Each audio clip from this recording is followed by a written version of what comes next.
Hello and welcome to Dining with Death. This episode is on my playlist, Dining with the Deceased, where we visit locations that are supposedly haunted.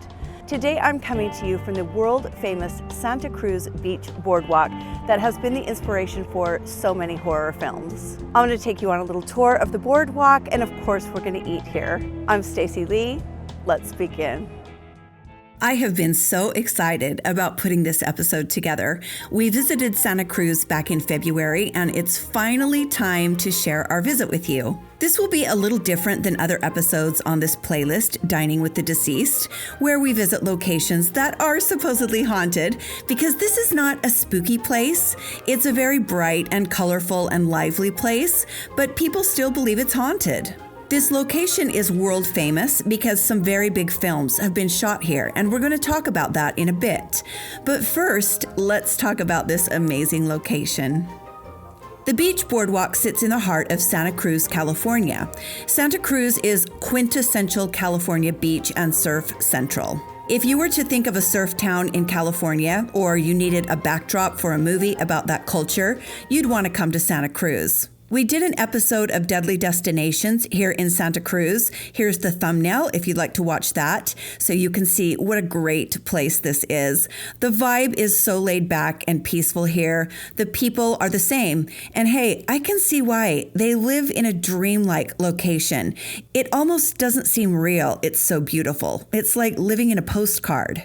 The Santa Cruz Beach Boardwalk is the oldest amusement park in California. Decades before Walt Disney ever drew his first sketch of Mickey Mouse, the boardwalk was entertaining thrill seekers and beachgoers. This park has been in operation since 1907. Can you believe that? And it is still family owned and operated. The boardwalk's roots actually go back even further.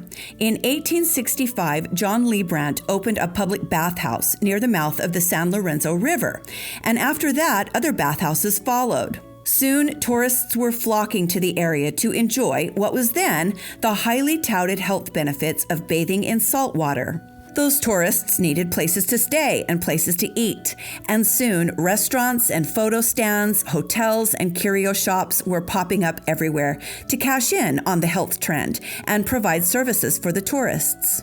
In the late 1800s, Fred W. Swanton began to lay plans for the boardwalk and the casino that's attached to it. Fred W. Swanton is considered to be one of the greatest promoters and entrepreneurs of the century, and he billed the boardwalk as the Coney Island of the West. In 1934, Charles J. Fitzsimmons began operating carnival-style games on the boardwalk. Charles and his wife Ethel had operated concession stands in Long Beach before moving to Santa Cruz, and they brought their knowledge with them. During the 1940s, Charles ran games like Cat Rack, which was a knockdown game, basketball and baseball games, and then he added the first skee-ball machines and balloon dart games to the boardwalk. During World War II, Charles was a blackout warden. These were men who were in charge of ensuring all buildings turned their lights out at night when bombings were a concern. But Charles didn't want to shut the boardwalk down during these times, so he invested in hundreds of blackout curtains that were hung on the boardwalk on the side that faces the ocean, so enemies couldn't see the lights coming from the boardwalk if they chose to attack. After the war, the boardwalk was expanded to include the store Casino Imports that carried all kinds of souvenirs. This is a photo from that store taken in 1967. Hot dog on a stick followed in the 1960s. Don't you love these old photos? Here's one from the early 80s taken at Chicken in a Basket. I love this old photo from 1932 that shows the very first haunted ride here, which was called Dante's Inferno, a trip to Hades. The boardwalk has always been a place for live music and dancing as well. The Giant Dipper, which is the roller coaster, has been here since 1924. And as you can see, it hasn't changed much in all those years. I love this old photo of the ride called the Crazy Daisy. It isn't there anymore, but look how cute it was. And just look at this photo of an Easter egg hunt in 1947. Can you imagine the liability insurance for this now? Just letting kids run wild? Things used to be much simpler, and also people got hurt a lot more, but yeah, I think these are great. I found photos of some of the sideshow performers. This is Ruth the Human Submarine in 1938. She just recently passed away at age 99. Here you see the junior lifeguards training for duty. Today, the boardwalk is colorful, festive, and full of family-oriented activities. You can play games and spend time on the beach, and of course, you can ride the rides. The rides. Let's talk about those. Unfortunately, the roller coaster was closed for repairs when we were here, but we did go on some of the things that were open. I'm going to take you on the Wild Mouse ride with us. It was not for us. The carts have 4 seats in them, so 2 people sit on one side, 2 people sit on the other side, and you're back to back. Well, they put Jason and I in a cart by ourselves, which means the cart is way out of balance, which means instead of spinning at a normal rate, like all of the carts we watched before getting on, it spins at light speed, and we hated it.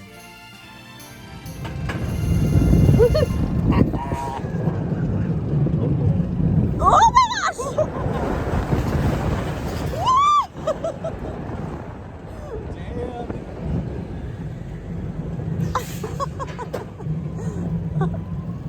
Oh boy. Oh yeah. Oh! Oh my gosh. Oh! Oh boy.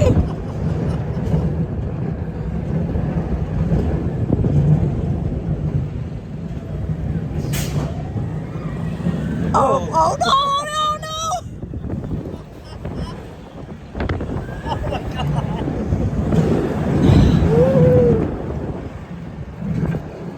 Oh. I don't like this. City.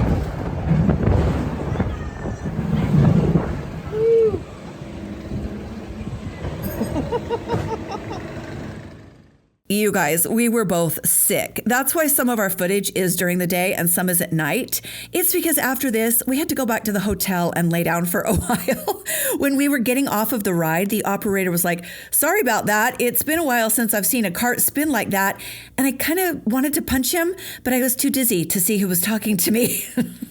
Luckily, before this, we had already ridden the Skytram, and it was the best. Most of these types of rides have closed down because people can't behave and they drop things from them, but this one is still running. Look at these views of the ocean, of the park, of the people.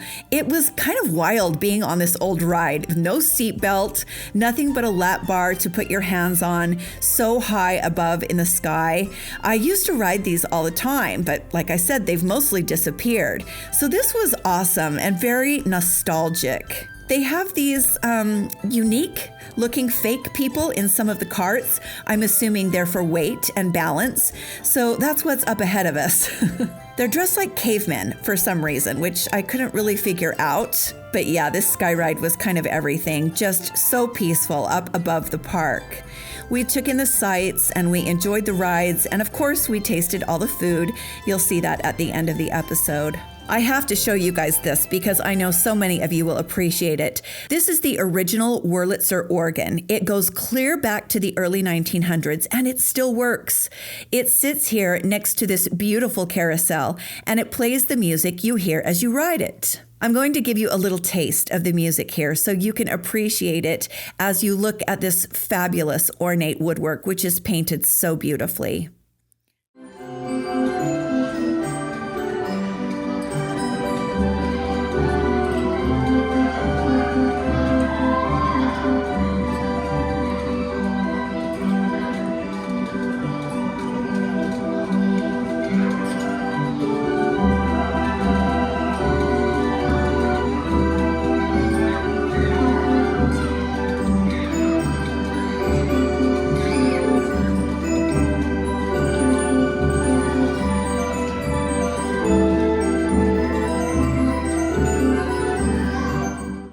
But for all of the bright lights and colorful attractions and family fun, the boardwalk has a dark side. The Santa Cruz Beach Boardwalk has served as the backdrop for dozens of films, including Back to the Beach, Killer Clowns from Outer Space, Sudden Impact, and Dangerous Minds. But of course, it is most famous and well known for 2 films. The first is one of my all-time favorite films and part of the reason I was so excited to visit here, The Lost Boys. a 1980s classic, a cult favorite, one of the greatest vampire movies ever made. I can't even begin to guess how many times I've seen this film. I was obsessed when it came out. I was 17. I was pregnant shortly after that.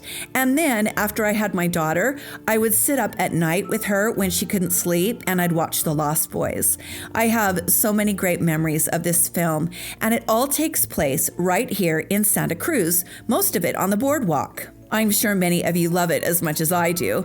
And more recently, the boardwalk was featured as the location for Jordan Peele's horror film, Us. I loved Us, and I love all Jordan Peele films. I think he's brilliant. A lot of people hate on his work because it's got a lot of undertones of social justice and racism, but that's what horror has always been. The horror genre has always been on the cutting edge of whatever is taboo at the time, and right now, talking about those things can get you canceled, and he tackles them anyway. I love all of his work, and if you've seen Us, I won't give any spoilers, you know the important role this location plays in the films. Well, I guess I should say what you don't see when you're here at this location. But it's a great film and I recommend it. I can definitely understand why so many directors want to feature this incredible park in their films. There aren't many places like this left in America, and at night, the vibe changes quite dramatically. First, I want to give you a little taste of the haunted house ride.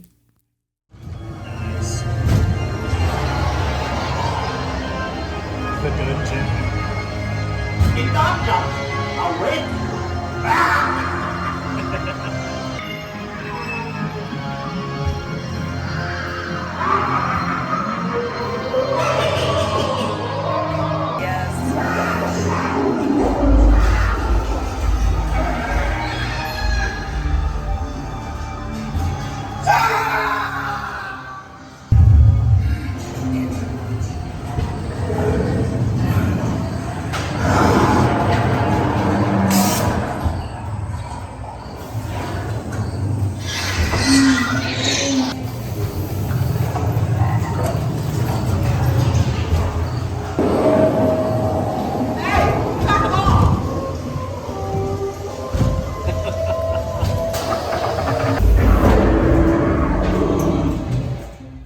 When the sun sets and the carnival lights come on, the daytime family-friendly amusement park becomes something quite different.